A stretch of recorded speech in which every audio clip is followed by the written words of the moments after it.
kids, your parents, went to school together at the center. So we're the next generation. We're the grandma generation. We've all known each other for, I'm gonna say 30 years or so. Longer, right? for Okay, sure. 40. We're Well, older. okay, so 40 when I showed up, right?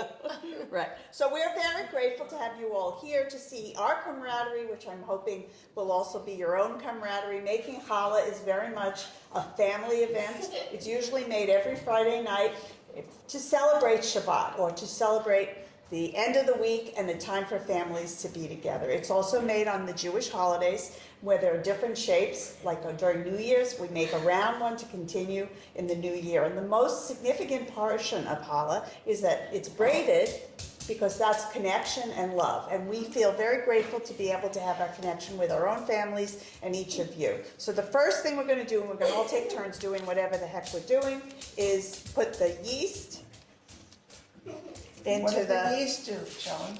Shanna, what does the yeast do?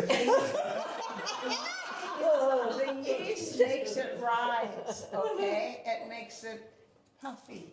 It doesn't, it's not gonna be dense, it's gonna be soft and delicious, not hard.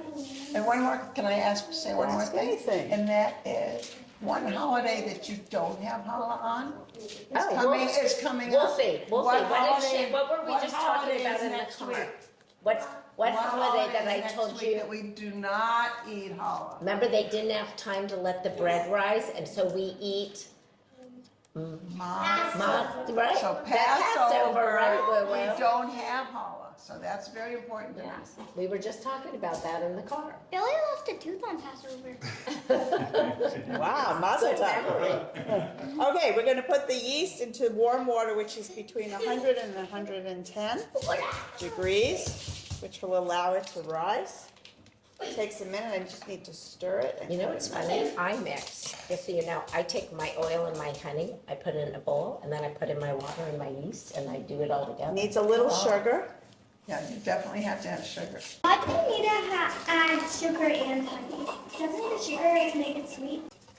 The honey makes it sweet and the sugar makes it sweet, but putting a little sugar in the yeast, the combination helps it, you're gonna see this is gonna Starting bubble. to bubble now. It's gonna start to bubble. And that shows you that it's gonna be like air into the dough. And But you need the sugar to do it. I don't use sugar, funny, I use just the honey. Okay. I'm just saying The that sugar you're the is sugar. Natural. The yeast needs to bloom, it needs sugar to eat, Okay, basically. let's and- mix, let's see. So see, you can already see some bubbles happening. See how there's gonna be a lot more bubbles. So we let that sit there for a minute or two. The issue of the blooming is to just see that the yeast is still active. Sometimes it isn't, and it's a dud, so it doesn't bubble, so there's no way that the bread is gonna rise. So I'm gonna put the mixture of the yeast, warm water and the sugar into the mixture, and I'm gonna leave Marcy to do the next step. Well, what I would do is add my eggs. So, all And then right. cracking eggs. Oh, come crack the eggs. I want to crack. And you know what we're gonna do? We're gonna crack them in this bowl. Come crack an egg. This I recipe use 2 has eggs 4 and- eggs and 2 yolks. 4 eggs, eggs that's and 2 yolks. perfect. So so go crack it in this, come stand, oh, here, come right, here you'll go. Crack it in that bowl, so if we get any shell, we can pull it out. How's that? Okay? Beautiful. Let's check if we got, you could just put that there. No, pour it in. How Do you- could I do it? Okay, you wanna do it? Okay, hold on. Okay. Oh, okay, wait, she's gonna do it, you'll do it next week. And we're so lucky these eggs Yeah. were taken out early because they're at room temperature, so it doesn't slow down. The yeast has an expiration date. Hold on. It sure So you have does. to always look to make sure that it's fresh, and if it's expired, don't use it, because it's not gonna do Okay, the we job. got it, pour it in. Okay, I'm gonna help you crack woo-woo cake. Do you want me to? No. Okay, try it. Little more. Okay, great job. And now, wait, right here, see where the crack is? Put your thumb in there and put your other thumb here and pull. Watch that. Ooh, excellent. Great job. Okay, pour it in. You gotta pour it in. Terrific. How many eggs was that? 3? You do one more egg and then a yolk? Yes, 2 Okay, yolks. Perfect. You're a pro. Okay. Pour it This is in. a chef with her I father. He's a can great. tell. Open it up. Perfect. Okay. See how I'm catching the yolk? Uh-oh, the yolk broke. It's all right. All right, we'll throw it in. Okay, I'm gonna throw it in. You separate the yolk from the egg white. Okay. Yep. Okay. And put it over the bowl. You put your hand to catch the yolk. Okay, okay, you ready? Over the bowl. Go ahead, open. Okay, catch the yolk. Good enough. Good enough. Let's throw that in. Good enough is sometimes Good as good enough. as we need. You know It's good what? enough. Perfect. Okay. Okay. Why do you do 4 eggs, but you also do the yolks? You do 4 eggs and then you add the yolks to give a richness, an egg richness to the challah. And so the 4 eggs are egg yolk and white, but the 2 extra yolks really makes the yellow color and also a richness to the dough. How come we need to catch 2 of the yolks? You know, I'll tell you, if practice makes perfect. You crack the egg just like you would, but if you put your hand and just gently open your fingers, the whites will fall through and you catch the yolk in your hand. There are tools you can use, but I've always done it with my hands. And if you do it 1 or 2 times, you're gonna get the gist. And even people that have cooked forever, sometimes the yolk just breaks. And that's that, and you just use it or get another egg depending. But you'll feel it slip right, the whites will slip right off the egg yolk. So another way to do it is crack it, right? Make sure it's cracked. Stick your finger in there, open Joan, it do you up do it like gently. this? I've done it both ways, but this way you can use the egg whites. I can without, for making Then, meringue. see, But I'll do it. the egg is in the inside, and I'm letting it grow back and forth. Oh, And I go back and forth. actually Back it's and satisfying. Very satisfying. Sticky and gooey. And she See how is this a master baker, so Okay, so then learn I have from the the yolk best. right there. So we And should I have have you it- cracking the eggs with No. the kids. That's another way to do it. How does it Side? go down? This has to go up. You need these hooks from Yeah, wait, turn it off. These go in the hook.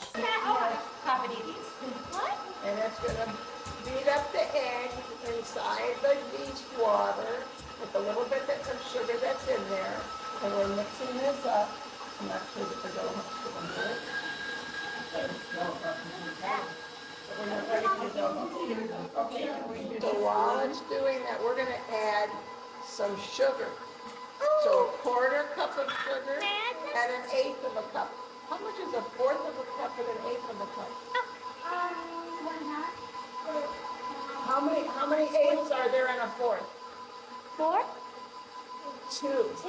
So 2 plus 1/8. So we have 2 and 1 full or 3/8 of a cup. Wait. We're making Do you 2 need more loaves, sugar? so it's a double recipe. And then we're gonna So you do, have sugar and honey. That's sweeter than mine. I have to try that. Now, how much honey do you add per loaf? 1/8 of a cup. Okay. Excellent. Excellent. And then you need some salt. I turn it back on. Yes. And then you need salt. Who wants to put the salt in? Would you like to put the salt in? Jake, Sure. come on. 2 teaspoons. Flour, love? Okay. It's really interesting, is you add the flour, it changes everything. Go right there and Sandy's gonna give you I the like salt. it's on my hand, I like the flour, but it feels like something. Yeah, it does, it's very soft. But I like it. Yeah. Put it in. Oh, you do? Perfect. Okay, and now it's flour time, right? Okay. We have everything else Everyone in. can add some flour. Okay, Honey, so Okay. wow. So should this Now, all going in? it Yes. so that's gonna I all, want it done then. Well, You have 8 cups of flour. you know what if we use, we're using all of 3 that, and a half, okay. right? It's either 7 to 8 cups of flour. You have to look at the consistency. So this is what makes a good challah is practice. And knowing when it looks a certain way and feels a certain way, you touch it. If it's too sticky, you keep on adding more flour. Slowly, each time. So you dip it in. There you go. And I'm gonna turn this down. That's part of cooking. Making unpredictable, that's how you adjust to Can I turn life. it back on? Cooking is like life, the unpredictable bit. Next. You know, there are some bubbies who never wrote down their recipe, and when you ask them, what did you use? They said a little of this, a little of that. Well, that's kind of like this. We're doing a little of this, a little of that. Who else wants to add some more flour? Turn it up for 1 minute. For 1 minute. Let's mix this for 1 second, and then we'll add more. Hang on 1 second. Stop it, honey, it's gonna go flying. Can I turn this until fly? You're right. It's all right. That's why I wear antennas. You can see it's, the dough is starting to come together, and the more you mix it, it changes its texture. Yeah, this doesn't. Very enthusiastic.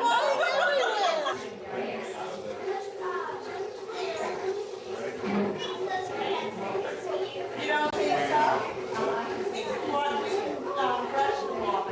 But I will tell you, there's a special test called the window pane test. What's the Window pane There's test. nothing left. Oh, this sounds This is fun. the window pane test. If it Okay, wait, doesn't so where's the knife? fall apart when I stretch it like this and I can see through it, it means it's just about done. Okay. So, you know, another important Okay, but tip, you need to by make- the way, is to put oil over the top of Can I the help dough you? May I? before you put sure? it in the oven to rise. Because see how much bigger this got? You put it in we have oil on it, and it was in this bowl. We took it out of the oven, but so it doesn't stick. Yes, that's what we're, and Wait, but I don't have. I'm making a big, long rope. Okay, and now. Oh, is this long enough? Stretch it, and stretch it and roll it. Stretch Roll. it and roll it. You did a good one, honey. There you Yeah. With your mommy. Fun. Okay, so we're making. So then Is that okay? I go around, and I do it like a braid, like I'm braiding your hair. You just put. Okay. Oh, yeah, we can start putting it. Grandma, can you help I'm me? gonna put it, they're all in there now, really So good. what you want to do is separate these. Grandma, can you help me? One second, I'll show you. Jake, At the that's- bottom, you. Four. So it's your turn to do this one. And look, and at the end, to the very end, I pinch my ends. Perfect. Okay, now you do it. Wait, let's turn it around. Not too tight And and now not this too one loose. What do I do? goes Yeah. under There you go. this one. Putting the egg wash over the top, and this is gonna make it shiny. See how shiny that is? And it makes it beautiful. Covered it with, and then, this is the last thing you do. And that's how you make challah. A bite. You can bite it. Jake wants to ask the question. No, I don't. Both Ethan has the question. I have a question. Yes. Who taught you how to bake challah? You go first. I learned myself. I didn't grow up with I grew up with my grandma making fried chicken, chocolate pudding from scratch, all kinds of things. But challah, we usually bought, funny enough. So just when my kids were little, I started making challahs. And I wasn't lucky enough to have a grandmother or a bubby, and so I didn't learn from them or from my own mother. But when I had kids, I decided I wanted to know how to do it. So I learned on my own, and now I'm very grateful to be able to do it with Isabel and my other grandchildren. And I learned from my mother, who learned from her mother. That's So nice. we're passing this on to you, and you're learning from your grandmas, and you can teach it to your children, and they'll teach it to their children.